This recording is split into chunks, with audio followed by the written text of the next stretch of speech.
Salut, bonjour à tous. Aujourd'hui une petite vidéo pour vous présenter un thermoplongeur de chez Fusion Chef. On vous a déjà présenté son petit frère le Pearl. Aujourd'hui on va vous présenter le Diamant.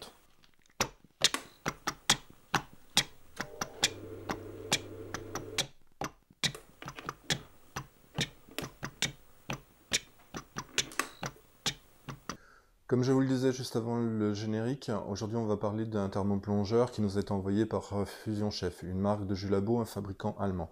On vous avait déjà présenté son petit frère, le Pearl. Là, je vous dirais que le Diamant, en fait, comble les critiques qu'on avait fait sur le Pearl. Histoire de dire quelques petites données techniques, il a une puissance de 2000 watts, il a une pompe de brassage de 14 litres par minute, comme pour le Pearl d'ailleurs. On peut y connecter une sonde extérieure pour prendre la température à cœur. Il a plusieurs petites fonctionnalités sympathiques, comme des températures préréglées pour la viande, pour le poisson, pour les légumes.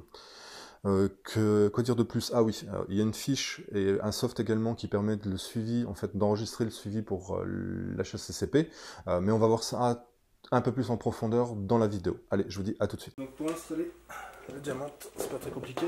Alors, on le passe dans le bac, on règle la hauteur, on vient bien coller à la fin. Là, ici on butait, on resserre. Ici, on peut rajouter les vis si on a besoin. Pour l'allumage, c'est super simple. On allume derrière avec le bouton. On va le laisser démarrer.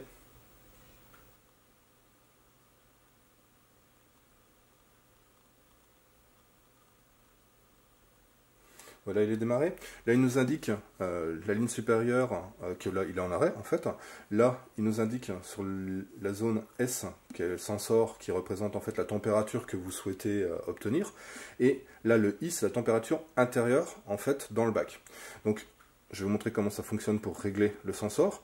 En fait, on va utiliser les flèches directionnelles. On monte, ça monte la température. On descend, ça descend la température. On valide une première fois, on peut affiner la température si besoin, on valide une seconde fois, c'est validé. Maintenant, on va le lancer. Pour le lancer, il suffit d'appuyer quelques secondes sur OK. Voilà. Il se met en route, on entend très très bien l'agitation. Je vais essayer de vous montrer un petit peu dans le bac à quoi ça ressemble. On voit que ça brasse bien l'eau, il n'y a pas de souci. Quand on a fait nos mesures aux différents endroits du bac, quand la température est arrivée, on s'est rendu compte que c'est très homogène. Le bac de 20 litres, il est très homogène tout le long. On va revenir sur l'affichage. Voilà. Et on va attendre que la température arrive. Voilà, la température est arrivée, la température dans le bac est arrivée à la température qu'on avait fixée. Comme vous pouvez le voir, il n'y a pas d'alarme pour vous prévenir qu'on est bon. Donc il faudra faire attention de surveiller régulièrement votre bac quand il est en période de chauffe. Maintenant, je vais vous montrer comment fonctionnent les minuteurs. Il y en a 3 en fait. Vous pouvez donc régler 3 temps différents. En fait, vous pouvez même les lancer les uns après les autres consécutifs. Je vous montre comment ça fonctionne. Pour régler la première alarme, on va appuyer sur le bouton un petit peu. Ça fait exactement comme pour la température. On monte pour les heures, on va valider.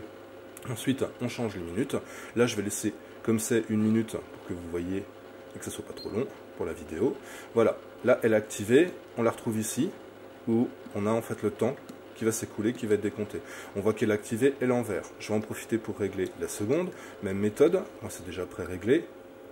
Voilà, la seconde est activée. Je lance la troisième. Idem. Voilà. Donc elle va sonner à la première minute, puis celle-là 2 minutes après, puis celle-là 3 minutes. Donc au total ça va faire 1 minute, 1 minute, 1 minute pour le time. On va laisser couler. Voilà, la première sonnerie est arrivée à son temps, on le voit, elle clignote et on l'entend très très bien. Pour l'arrêter, soit vous appuyez sur OK et en fait, comme je vais le faire tout de suite, et vous allez laisser vous pouvez laisser votre produit en fait dans l'eau. Par contre, dans 5 minutes, elle va ressonner. Donc pour l'arrêter définitivement, on appuie quelques secondes, voilà, sur le numéro de l'alarme qui sonne. Là, on passe directement à l'alarme 2. Vous voyez, la première s'est éteinte. L'alarme 2 va être la suivante d'active. La seconde alarme a écoulé tout son temps, pareil que pour la première, elle se met à sonner et à clignoter. Bon, pour l'arrêter, toujours le même système. Vous appuyez quelques secondes sur le numéro, elle s'arrête, on passe à l'alarme 3. L'alarme 3 est arrivée à son time aussi, on va donc l'arrêter. Là vous pouvez laisser le bac comme ça, il va continuer en fait à chauffer, donc vous pouvez laisser vos produits dedans si nécessaire, sinon vous le coupez. Voilà, maintenant voyons les autres fonctionnalités. On a plusieurs températures préenregistrées en fait dans le thermoplongeur pour la viande, voilà. Pour la viande, pour le poisson, pardon, on va sortir. Pour le poisson,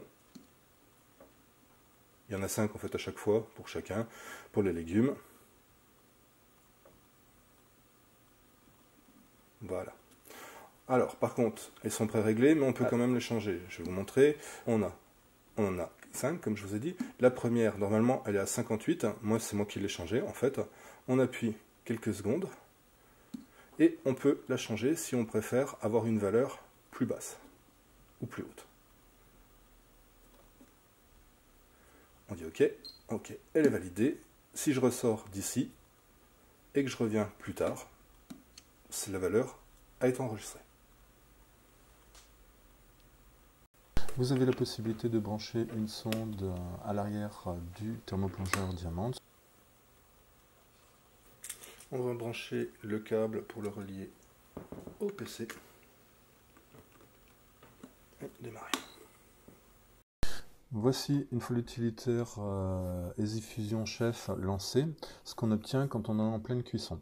La ligne rouge, c'est la température que vous avez sélectionnée. La ligne bleue, en fait, c'est la température à l'intérieur du bac, c'est-à-dire ce qui se passe en termes de température dans le bac. Vous voyez qu'on a à peu près toutes les demi-secondes en fait une réponse de la part du thermoplongeur. Là, on est en train de faire cuire une côte à limousine et donc on prend l'enregistrement pour vous montrer un petit peu comment ça marche. Ça, c'est la validation HACCP. De ça, on va pouvoir tirer. En fait, on va enregistrer tout le long de la cuisson chaque milliseconde la température et à la fin, il va nous sortir un rapport. On va vous montrer tout de suite le rapport. Voici le rapport une fois édité, en fait en format texte. Vous pouvez voir que bon, il y a la version du Diamant et du logiciel. Ensuite, si vous regardez, vous allez avoir la date quand vous avez fait cuire, mais l'heure qu'il est, etc. Toutes les secondes.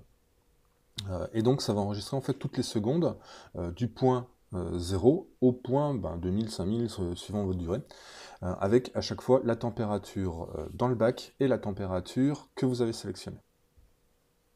Il vous faudra donc garder ce rapport édité avec avec le nom de ce que vous avez fait cuire pour les validations HACCP. Voilà, pour le suivi. Maintenant, parlons un petit peu des choses qu'on a aimées dans le Diamant, avant de parler des choses qu'on n'a pas aimées. Ou si vous préférez, on fait l'inverse. Je vous parle des choses qu'on n'a pas aimées, et après on vous parle des choses qu'on a aimées. Alors, pour les choses qu'on a aimées, comme pour le Pearl, on a beaucoup aimé le design, la prise en main, etc. C'est très ergonomique, il est facile de prise en main. Même sans le manuel, vous arrivez à comprendre très très bien comment ça fonctionne. On a beaucoup aimé le fait d'avoir plusieurs alarmes, ça c'est sympa, c'est pas forcément utile, 3 ça fait beaucoup, mais bon, c'est sympa d'avoir une alarme et de pouvoir voir le temps en fait affiché. Critique qu'on avait fait sur le Pearl, là c'est résolu puisque pendant que le thermoplongeur tourne, on voit le temps qui défile et on sait où on en est au niveau du timing pour sortir le produit, etc. On aime beaucoup le fait de pouvoir enregistrer le suivi HACCP, c'est pas forcément utile pour tout le monde, mais ça peut l'être à un certain moment. Qu'est-ce qu'on a beaucoup aimé? Bon, le brassage, le système de brassage, on a émis, comme pour le Pearl, c'est de la même technologie, donc on émet la même critique. Est-ce qu'il sera durable ou pas? Visiblement, ça a l'air de l'être, puisque le Diamant et les thermoplongeurs de fusion Chef et de Julabo sont sur le marché depuis un petit moment. C'est pas comme s'ils étaient tout nouveaux. Donc le système de brassage est très efficace, ça on l'a déjà dit. On a même dit que c'était même un problème quand on utilise des bacs pas trop gros, ou alors qu'on met des œufs dans un bac, ils ont tendance à bouger dans tous les sens, et des fois on a de la casse. Donc il faut trouver un système pour les maintenir en place, sinon vous avez une omelette au lieu d'avoir des œufs mollets par exemple, ou des œufs parfaits. Un des autres points qu'on a beaucoup aimé, c'est le fait de pouvoir connecter une sonde à l'arrière du thermoplongeur pour en fait la mettre à cœur dans le produit. Comme ça, une fois que la température qu'on a sélectionnée sur le thermoplongeur est atteinte en fait au cœur du produit, le thermoplongeur va s'arrêter, il va se mettre en attente, il continue à brasser son eau mais il se met en attente. Ça, on a trouvé ça super intéressant. Malheureusement, on a perdu le rush, on a perdu le rush vidéo, donc du coup on n'a pas pu vous le montrer sur la vidéo, et c'est pour ça que je vous en parle là maintenant, voilà. On a beaucoup également aimé le fait de pouvoir enregistrer les données pour le suivi HACCP. Je vous en parlerai dans On n'a pas aimé aussi, parce qu'on a quelques critiques à faire sur le soft et sur la prise en elle-même qui permet de connecter l'appareil à un ordinateur. Autrement, c'est super intéressant. En fait, on suit à chaque seconde l'évolution en fait de la température et tout est enregistré. Donc pour le suivi, c'est super bien. Passons aux choses qu'on n'a pas aimées sur le Diamant. Alors, pour commencer, le volume sonore de l'alarme. Quand on est en cuisine et qu'il y a plein de bruit, le volume sonore de l'alarme est clairement pas assez fort, ou le son en lui-même n'est pas adapté. En fait, on l'entend très mal. Donc ça, ce serait quelque chose qui pourrait être modifié, je pense, et qui apporterait un peu de confort à l'utilisation. Qu'est-ce que nous n'avons pas aimé non plus? Alors, c'est pas qu'on n'a pas aimé, mais je l'ai dit, dans les choses qu'on a aimé, les alarmes, 3 alarmes, on a trouvé que c'était excessif, 3 timers pour les alarmes. Est-ce que c'est vraiment utile?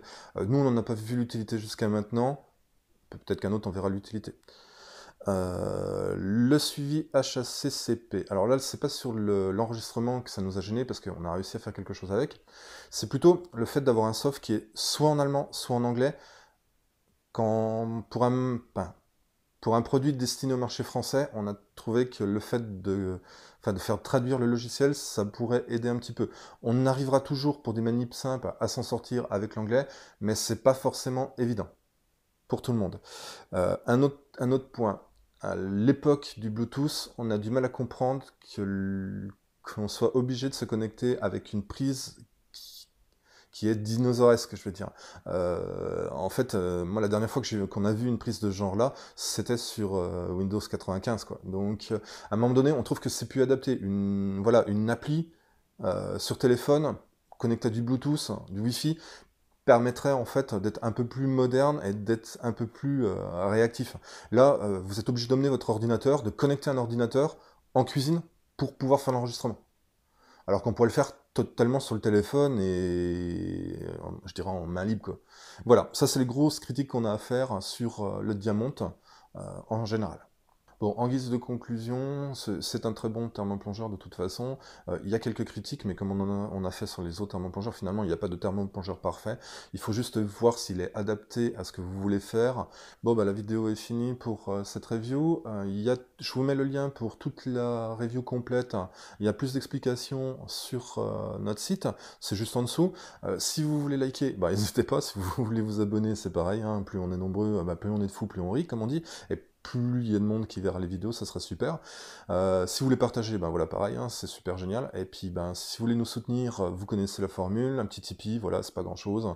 1, 2, 3 euros par mois, c'est que dalle, c'est même pas votre budget pain. Et nous, ça nous permet de continuer à faire les vidéos et d'aller toujours plus loin. Allez, je vous dis à plus, allez, ciao, ciao!